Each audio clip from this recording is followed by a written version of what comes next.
حجاج کرام کیسی وارفتگی کے ساتھ، کیسے عشق اور وارفتگی کے جذبات کے ساتھ میدان عرفات میں حاضر ہیں اللہ کی بارگاہ میں۔ کوئی چوک در چوک جا رہا ہے، کوئی رات کا آ کے بیٹھ گیا ہے، کوئی مسجد نمرہ میں ہے، کوئی ارد گرد ہیں، کوئی چھاؤں میں ہیں، کوئی خیموں میں۔ اللہ اکبر۔ اللہ کریم ان کی دعائیں قبول فرمائے، ان کی آہوں سسکیوں آنسوؤں کے صدقے ہمارے حال پر بھی کرم فرمائے اور ہمیں بھی حج بیت اللہ کی توفیق نصیب فرمائے۔ قرآن کریم کی سب سے طویل آیت گزشتہ جمعہ اس پر بیان ہوا، یہ آیت نمبر 282 ہے سورہ بقرہ کی۔ اس سے اگلی آیت 283 وہاں سے آج وہاں سے بیان شروع ہوگا، اور یہ اس رکوع کی دوسری اور آخری آیت ہے۔ ارشاد ہے، اور اگر تم سفر میں ہو اور تم نے دین پر مبنی کوئی معاملہ کرنا ہے، قرض والا کو معاملہ کرنا ہے، اور تمہیں دستاویز لکھنے والا نہ ملے تو قبضہ دی ہوئی رہن کی بنا پر دین کا معاملہ کر لو، اور پھر اگر تم کو ایک دوسرے پر اعتبار ہو تو جس پر اعتبار کیا گیا ہے اسے چاہیے کہ وہ اس کی امانت ادا کرے، اور پھر فرمائے گا وَلْيَتَّقِ اللَّهَ، اور اللہ سے ڈرے جو اس کا رب ہے، اور گواہی کو نہ چھپاؤ، اور جو شخص گواہی چھپائے گا اس کا دل گناہ آلود ہے، اور جو کچھ تم کرتے ہو اللہ اس کو خوب جاننے والا ہے۔ یہاں پر سورہ بقرہ کا سیکنڈ لاسٹ رکوع ختم ہو رہا ہے۔ اس آیت میں پہلے یہ مسئلہ بیان ہوا کہ دوران سفر اگر کوئی قرض والا معاملہ ہے، کسی نے کچھ لینا ہے کسی سے، اور جس سے لے رہا ہے اس کو دینے کے لیے پیمنٹ نہیں ہے اس کے پاس، لکھنے کے لیے بھی کوئی چیز نہیں ہے ایسی چیز جس کا پروف ہو جائے، تو پھر وہ کوئی چیز اگر اس کے پاس ہے جو بطور رہن اس کے قبضہ میں وہ دے سکتا ہے، جس کو ہم گروی کہتے ہیں، تو وہ ایسے بھی کیا جا سکتا ہے، اس میں بھی کوئی حرج نہیں ہے۔ یہاں دوران سفر کا ذکر ہے تو بعض نے سمجھا کہ صرف دوران سفر ہی رہن دے سکتے ہیں، ایسا نہیں ہے۔ حضر میں یعنی آپ جب سفر میں نہیں ہیں تب بھی رہن والا معاملہ ہو سکتا ہے۔ وہ حدیث مبارکہ اس کی دلیل ہے، اور اس حدیث میں ایک درد والا پہلو ہے کہ میرے آقا کریم علیہ الصلاۃ والتسلیم کی حیات طیبہ میں کیسی سادگی تھی، بادشاہ ہو کر بھی کیسے حضور نے فقر کو پسند کیا تھا۔ حدیث سنیے، حضرت عائشہ صدیقہ رضی اللہ تعالیٰ عنہ بیان کرتی ہیں کہ رسول اللہ صلی اللہ علیہ وسلم نے اپنی زرہ گروی رکھ کر ایک یہودی سے طعام خریدا۔ یہ بخاری شریف کی حدیث ہے۔ تو یہ حالت سفر میں نہیں تھا، اس لیے علماء نے فرمایا کہ حالت سفر میں بھی رہن رکھا جا سکتا ہے، رہن رکھ کر کچھ لیا جا سکتا ہے، اور حالت حضر میں یعنی جب آپ مسافر نہیں ہیں تب بھی آپ یہ کر سکتے ہیں۔ ایک مسئلہ یہاں پر بیان ہوا، فرحان مقبودہ۔ مقبودہ یہ جیسے ہم کہتے ہیں قبضہ لینا، قبضہ، تو ریحان یہ رہن ہے، فرحانی سے رہن ہے، تو یہاں پر اس کا ترجمہ یہ ہے نہ ملے تو قبضہ دی ہوئی رہن کی بنا پر دین کا معاملہ کر سکتے ہیں۔ قبضہ دی ہوئی رہن چیز، اس سے علماء نے یہ چیز بیان کی ہے کہ جس چیز کو رہن کے طور پر رکھا جائے اس پر صرف قبضہ ہونا چاہیے، اس کو یوز نہیں کر سکتے آپ۔ یہاں جو مقبوضہ کا لفظ ہے وہ صرف اس کو بطور رہن آپ کے پاس رکھا گیا ہے۔ اب کسی نے گاڑی دی بطور رہن تو وہ چلا چلا کر اس کی حالت خستہ کر دی، تو یہ جائز نہیں ہے۔ تو رہن جو چیز دی جائے، اس سے علماء نے یہ مسئلہ بیان کیا، اور کثیر علماء اسی کے قائل ہیں کہ رہن دی ہوئی چیز کو قبضہ میں لینے کے بعد اس کی حفاظت بھی کرنی ہے، اور جب وہ قرض واپس کرے تو پھر اس چیز کو بحفاظت صحیح اس کو واپس لوٹانا بھی ہے۔ یہاں پر یہ بھی بیان ہوا کہ جو اعتبار کرے کسی پر تو اب اس نے اعتبار کیا ہے تو امانت سے ہی لوٹا دینی چاہیے، اس کے اعتبار پر پورا اترنا چاہیے۔ کیا مطلب؟ لکھنے والا بھی کوئی نہیں تھا، اب رہن دینے کے لیے کوئی چیز بھی نہیں تھی، اب ایسے میں کسی نے اس کی ضرورت پوری کرنے کے لیے قرض دے دیا، اب نہ تو اس کے پاس کوئی پروف ہے نہ کوئی چیز رہن ہے اس کے پاس، اب اس نے اگر اعتبار کر لیا ہے تو یہ اس کے اعتبار کو ٹھیس نہ پہنچائے، اس کی امانت کو ادا کرے، یعنی جو قرض لیا ہے اس کو واپس لوٹا دے۔ اب قرض واپس لوٹانے کے متعلق ایک حدیث مبارکہ ہے، حضرت سیدنا ابو ہریرہ رضی اللہ تعالیٰ عنہ بیان کرتے ہیں، اور یہ حدیث ایسی ہے اس پر ہمارے بہت سارے تاجر بھائیوں کا تجربہ بھی ہے، میں نے کئی تاجر حضرات سے سنا ہے کہ واقعی ہم نے اس پر تجربہ کیا، ایسا ہی ہے۔ اب وہ حدیث سنیے، رسول کریم علیہ الصلوۃ والتسلیم نے فرمایا، جس شخص نے لوگوں سے اموال لیے اور وہ ان کو ادا کرنے کا ارادہ رکھتا تھا تو اللہ تعالیٰ ان اموال کو اس کی طرف سے ادا کر دے گا۔ جو قرض ادا کرنے کا ارادہ کرتا ہے نا، اللہ تعالیٰ اس کو اسباب دے دیتا ہے، اس کو ہمت عطا فرما دیتا ہے، اس کے ذہن میں ایسا کچھ نہ کچھ ڈال دیتا ہے کہ پھر وہ قرض کو ادا کر دے۔ اب جو ارادہ ہی نہ کرے، جس نے لیا ہی اس لیے کہ میں نے تو بھائی دبانا ہے، میں نے تو اس کا مال ضائع کرنا ہے، تو جو دوسرے کا مال ضائع کرنے کے ارادے سے لیتا ہے اس کے بارے میں اگلے حصے میں ارشاد ہے۔ اور جس نے لوگوں کے مال لیے اس لیے کہ وہ ان کو تلف کرنے کا ارادہ رکھتا تھا تو اللہ تعالیٰ، یعنی ان کے مال کو ضائع کرنے کا ارادہ رکھتا تھا، ان کو واپس دینے کا ارادہ نہیں کرتا تھا، جس نے قرض اس لیے لیا کہ وہ اس کے مال کو اس کے حق سے ضائع کرنے کا ارادہ کرتا تھا تو اللہ اسے ضائع کر دے گا۔ جس نے قرض لیا ہے اللہ اس کو ضائع کر دے گا کہ اس نے واپس کرنے کے ارادے سے نہیں لیا تھا، اس کو ضائع کرنے کے ارادے سے لیا تھا، یعنی اس کا مال ہڑپ کیا تھا۔ تو یہ قرض والا معاملہ ہو جاتا ہے۔ ہمارے ہاں حالات آج کل معاشی حالات بڑے عجیب ہیں، یہاں پر یہ احتیاط ہونی چاہیے کہ اگر کسی کو ضرورت پڑے دے سکیں تو دے دینا چاہیے، اس میں زیادہ ثواب ہے۔ صدقہ کرنے سے، بعض احادیث کے مطابق صدقہ کرنے سے زیادہ ثواب قرض دینے کا ہے، اس میں بڑا ثواب ہے۔ لیکن جس نے قرض واپس کرنا ہے اس کو بھی چاہیے کہ پوری امانت کے ساتھ اس کو ادا بھی کرے۔ مجبوری ہو جائے تو الگ بات ہے نا، اب دیکھیں نا، پیمنٹ نہیں ہے، آپ نے وعدہ کیا تھا، پرومس کر لیا تھا، اس نے اعتبار کر لیا آپ کے وعدے پر کہ جی فلاں ٹائم پر ہمیں پیمنٹ مل جائے گی، تو مجبوری بن گئی، آپ اس سے معذرت کر رہے ہیں یا کوئی اور جائز طریقے سے آپ اس سے اپولوجائز کر لیتے ہیں، تو یہ تو ایک جائز صورت ہے نا، لیکن مجبوری بھی نہیں ہے۔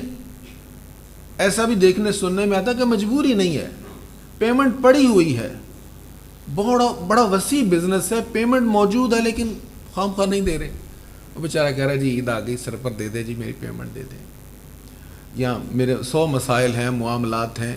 اب ایسے معاملے میں جس کے پاس نہیں ہے، جو مجبور ہے، اس کی تو کوئی صورت بن سکتی ہے جواز کی، لیکن جس کے پاس ہیں، پیمنٹ موجود ہے، وہ دے سکتا ہے، وہ بلا وجہ نہیں دے رہا تو یہ گنہگار ہوگا۔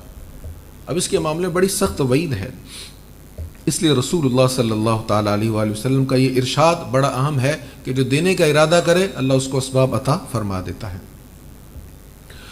اسی آیت میں ایک چیز یہ بھی ہے کہ گواہی کو نہ چھپاؤ، اس پر گزشتہ جمعہ میں بھی بات ہو گئی تھی کہ دیکھیں گواہی کی کچھ صورتیں ایسی ہیں کہ آپ پر گواہی دینا واجب نہیں ہے، فرض نہیں ہے، بہت سارے لوگ گواہ ہیں، تو کوئی بھی گواہی دے سکتا ہے، تو اب آپ اگر معذرت کر لیں تو پھر ٹھیک ہے، جائز ہے، اگر آپ گواہی دے دیں جا کر تو ثواب ہے، لیکن اگر آپ معذرت کر لیں کہ کسی دوسرے کو لے جائیں، میری مصروفیت ہے، تو گناہ گار نہیں ہے۔ لیکن اگر آپ ہی گواہ ہیں اور آپ ہی کی گواہی پر وہ فیصلہ ہوگا یا آپ ہی کی گواہی پر کسی مظلوم کو اس کا حق مل سکتا ہے تو پھر گواہی کو چھپانا نہیں چاہیے۔ یہاں پر ایک بڑی اہم بات ہوئی ہے اور میں اس پر بڑی دیر تک سوچتا رہا، وَمَن يَكْتُمْهَا فَإِنَّهُ آثِمٌ قَلْبُهُ، جو شخص گواہی چھپائے گا اس کا دل گناہ آلود ہے۔ یہ گواہی مظلوم کا حق تھا، اس کو آپ نے چھپا دیا، نہیں بتایا، بیان نہیں کیا، تو دل گناہ آلود ہے۔ بہت سارے معاملات میں دل آلودہ ہو جاتا ہے۔ اب دل کی بڑی اہمیت ہے ہم صرف ظاہر کو دیکھتے ہیں نا.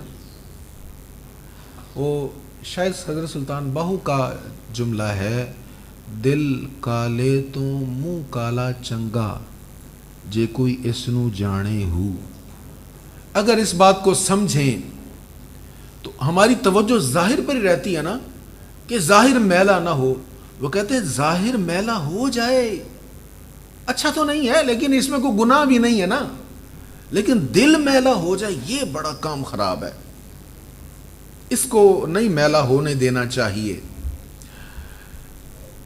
حضور پرنور صلی اللہ تعالیٰ علیہ وآلہ وسلم کا ایک ارشاد بھی ہے نا, اللہ تعالیٰ تمہارے ظاہر کو نہیں دیکھتا, تمہارے دل کو دیکھتا ہے, دل میں کیا ہے. اور ایک اور اس پر بڑی خوبصورت بات ہے کہ اگر دل صاف ہو جائے, دل روشن ہو جائے. حضرت عارف کھڑی رحمۃ اللہ تعالیٰ علیہ فرماتے ہیں, دعا کرتے ہوئے اللہ کی بارگاہ میں عرض کرتے ہیں, بال چراغ عشق دا میرا روشن کر دے سینہ, دل دے دیوے دی روشنائی جاوے وچ زمینہ. یعنی یا اللہ اندر کی بتی جلا دے, اندر کی روشنی ہو جائے, دل روشن ہو جائے. اور دل جب روشن ہو جاتا ہے نا, پھر قبر میں تاریکی نہیں رہتی, وہاں پھر تاریکی نہیں ہوتی, وہاں بھی روشنی ہوتی ہے. پھر وہ تاجدار بریلی بھی کہتے ہیں کہ لحد میں عشق کے رخ شاہ کا داغ لے کے چلے, اندھیری رات سنی تھی چراغ لے کے چلے. ہم حضور کی محبت کا دل میں داغ لے کر جا رہے ہیں, اس لیے کہ ہم نے سنا تھا کہ قبر کی رات بڑی تاریک ہے, تو یہ روشنی لے کر جا رہے ہیں. تو اللہ تعالیٰ ہمارے دل کو صاف کر دے. تو گناہوں کی نحوست کی وجہ سے دل میلا ہو جاتا ہے. جب انسان چھوٹا گناہ کرے اور اس پر معافی نہ مانگے, یا گناہ کرے اس پر نادم نہ ہو, یا بڑے گناہ کرے اور ان پر اصرار کرتا رہے, تو دل میلا ہو جاتا ہے.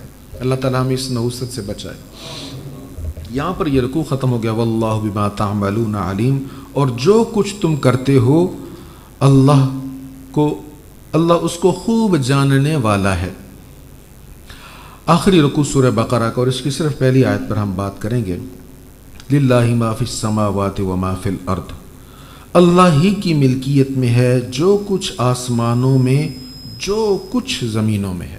جو کچھ آسمانوں میں ہے اور جو کچھ زمینوں میں ہے, سب کس کی ملکیت ہے؟ میرے رب کی ملکیت ہے. غلط فہمی ہو جاتی ہے, ہم سمجھتے ہیں میری ملکیت ہے تو ہاتھ سے سب کچھ ایسے نکلتا ہے جیسے ریت پکڑی تھی ایک دم سب کچھ جتنا زور سے پکڑا اتنا پھسل گیا. تو ملکیت سب کچھ اللہ کی ہے. بادشاہ گداگر بنتے ہیں, گداگر بادشاہ بن جاتے ہیں. ہماری بر صغیر کی تاریخ اگر آپ دیکھ لیں تو آپ بہت سارے ایسے واقعات دیکھیں گے کہ کروڑوں اربوں کے مالک گداگر بن گئے, آخری عمر میں بھیک مانگنے پر مجبور ہو گئے. اور معمولی لوگ, گداگر لوگ جن کے پاس 2 وقت کھانے کے لیے نہیں ہوتا تھا, حقیقتاً جو 2 وقت کے کھانے کے لیے جاب کرتے تھے, سپاہی بھرتی ہوتے تھے, وہ بادشاہ بن گئے. کیوں؟ اس لیے کہ ملکیت ساری اللہ کی ہے, اسی کی ملکیت میں ہے سب کچھ. اب اگلا حصہ بڑا اہم ہے ہر معاملے کے حوالے سے, اور آج کل کے دور میں قربانی کے حوالے سے اگلا حصے کو میں تھوڑی سی توجہ دلاؤں گا.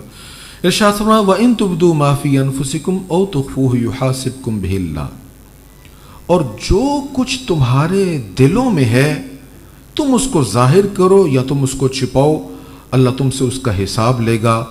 سو جس کو چاہے گا بخش دے گا اور جس کو چاہے گا عذاب دے گا. جو دلوں میں ہے, ما کا مطلب ہوتا ہے جو اس میں بڑا عموم ہوتا ہے, ہر چیز اس کے اندر آ سکتی ہے. ما فی انفسکم, نفس سے معنی یہاں دل ہے. نفس سے مراد دل بھی ہوتا ہے, نفس سے مراد دماغ بھی ہوتا ہے, نفس سے مراد نفس بھی ہوتا ہے. ایک لفظ قرآن کریم میں کئی معنی کے لیے استعمال ہوتا ہے, لیکن یہاں اس سے مراد دل ہے. فرمایا جو بھی تمہارے دلوں میں ہے اللہ سے پوشیدہ نہیں ہے, تم اس کو چھپاؤ یا ظاہر کرو. یہ لوگوں کے اعتبار سے تو تم ظاہر کر سکتے ہو یا تم چھپا سکتے ہو, اللہ کے ہاں اس کی کوئی ویلیو نہیں, تم نے ظاہر کیا یا نہیں کیا, اللہ جانتا ہے, اس کو پتہ ہے. لہٰذا یہاں پر اس چیز پر توجہ کرنی چاہیے کہ ہم قربانی کر رہے ہیں, اللہ توفیق دے, سب کو ضرور کرنی چاہیے. جس کے پاس ہمت توفیق ہے ضرور کریں, جانور نہیں لے سکتے، حصہ ڈالیں، کریں ضرور. ان دنوں میں اس سے بڑھ کر کوئی نیکی کا عمل نہیں ہے. ان دنوں میں اس سے بڑھ کر نیکی کا کوئی عمل نہیں ہے. یہ پکی بات ہے، حضور کی حدیث ہے. ہر عمل، ہر صدقہ ثواب ہے، لیکن ان ایام میں جب قربانی کی جاتی ہے، قربانی سے بڑھ کر کوئی صدقہ نہیں ہے. تو لیکن یہ ذہن میں رہے ہم کس لیے کر رہے ہیں. خوبصورت جانور، بڑا جانور کس لیے لے رہے ہیں. عمدہ جانور، دیسی، اچھا، ٹیسٹی کس لیے لے رہے ہیں. اللہ کے لیے. اگر اللہ کے لیے لے رہے ہیں تو وہ جانتا ہے. اگر اپنی ذات کے لیے یا اپنی شہرت کے لیے یا اپنی دھاک بٹھانے کے لیے اس لیے لے رہے ہیں تو اس کو بھی وہ جانتا ہے. لہٰذا اللہ ہمیں توفیق دے کہ ہم اس کی رضا کے لیے ہو جائیں، ہمارا سب کچھ اس کے لیے ہو جائے، ہمارا جینا مرنا اس کے لیے ہو جائے انشاءاللہ. اللہ ہمیں توفیق دے. فرمایا وَإِن تُبْدُوا مَا فِي أَنفُسِكُمْ أَوْ تُخْفُوهُ يُحَاسِبْكُمْ بِهِ اللَّهُ فَيَغْفِرُ لِمَن يَشَاءُ وَيُعَذِّبُ مَن يَشَاءُ. اور جو کچھ تمہارے دلوں میں ہے تم اس کو ظاہر کرو یا تم اس کو چھپاؤ، اللہ تم سے اس کا حساب لے گا. سو جس کو چاہے گا بخش دے گا اور جس کو چاہے گا عذاب دے گا. یہاں بات دل میں جو ہے اس کی ہو رہی ہے. جو دل میں اس کا حساب لے گا. ایک ہے زبان سے کہا، ہاتھوں سے کیا، اور ایک ہے زبان سے نہیں کہا، ہاتھوں سے نہیں کیا، دل میں ہے، اس کا حساب لے گا. اب یہاں سے علماء نے بات کی کہ دل کے جو خیالات ہیں نا ان کو بھی قابو میں کرو. یہ نہ سمجھو کہ جب تک ہم بولیں گے نہیں گرفت نہیں ہوگی. جو دل میں ہے نا اس پر بھی، اس کی بھی چیکنگ ہو رہی ہے، اس کو بھی دیکھا جا رہا ہے. اس کی تھوڑی سی ڈیٹیل میں عرض کر دیتا ہوں. دل کے خیالات کی اقسام ہیں. علماء نے اس کی 5 اقسام کی ہیں. اچانک کسی چیز کا دل میں خیال آ گیا، چاہے وہ بری چیز تھی، آپ نے جھٹک دیا، گناہ نہیں ہے. کسی چیز کا بار بار خیال آیا، برا خیال تھا، آپ بار بار جھٹکتے رہے. جس چیز کا خیال آئے ذہن اس کی طرف راغب ہو اور اس کے حصول کے لیے منصوبہ بنائے. اب یہاں خطرہ شروع ہو گیا. اب یلو لائٹ چل رہی ہے یہاں پر. غالب جانب اس چیز کو حاصل کرنے کا مغلوب خیال آ گیا کہ اس کو حاصل ضرور کرنا ہے، اور پھر اس کو حاصل کرنے کا عزم کر لیا، پکا ارادہ کر لیا، اس پر پکڑ ہوگی. حرام کام تھا، غلط کام تھا، اس کو حاصل کرنے کا دل میں خیال آیا، پختہ پکا ارادہ کر لیا، عزم کر لیا، اور اس کے مطابق سارا ذہن کا پروگرام سیٹ کر لیا کہ میں نے کیسے مینیج کرنا ہے اور اپنے ٹارگٹ کو حاصل کرنا ہے. جب انسان پورا ارادہ کر کے پلاننگ شروع کر دیتا ہے اب اس پر پکڑ ہوگی.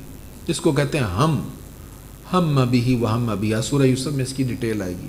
تو ایسا گناہ کا پختہ ارادہ جس کو اگرچہ نہ بھی کیا ہو لیکن پختہ ارادہ کر کے انسان ذہن میں اس کی پلاننگ شروع کر دیتا ہے تو اس پر بھی پکڑ ہو جاتی ہے.